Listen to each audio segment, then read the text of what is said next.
One thing I can tell you with all of my heart, God is faithful and trustworthy. He knows best. The Bible says His ways are higher than ours. A big part of being a child of God is being truly childlike.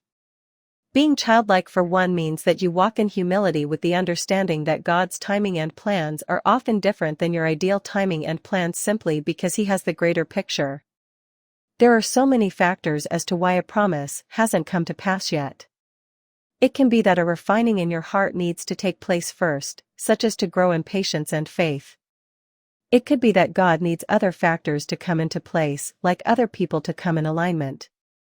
And then there are factors beyond our understanding. Bottom line, God is trustworthy. Let Him be Lord of your plans and dreams. Let Him have His way with the timeline.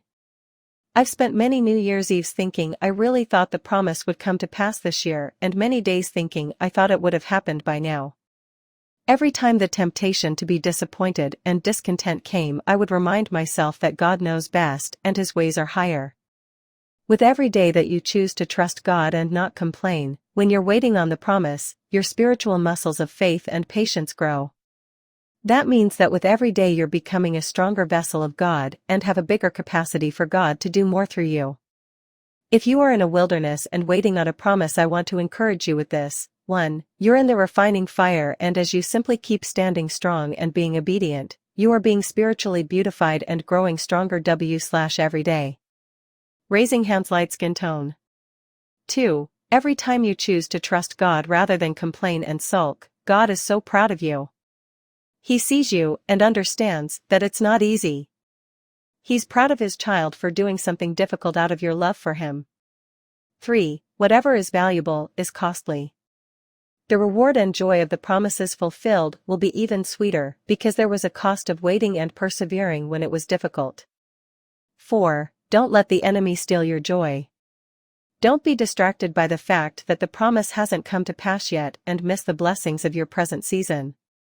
Focus on the abundant good. Be grateful. Remember, your wilderness is someone else's promised land. Others yearn for what you have now: health, a home, family, provision. 5. God doesn't lie. The promise will come to pass. Rest in His faithfulness. Folded hands, light skin tone. I know that the hunger for the promise can be uncomfortable. I know the emotions can be real. I've been there many times. You're not alone in the waiting. Don't feel guilty for having feelings of impatience. God looks at your actions, not your feeling. I know that the hunger for the promise can be uncomfortable. I know the emotions can be real. I've been there many times. You're not alone in the waiting. Don't feel guilty for having feelings of impatience. God looks at your actions, not your feelings. He's proud of you. Keep going.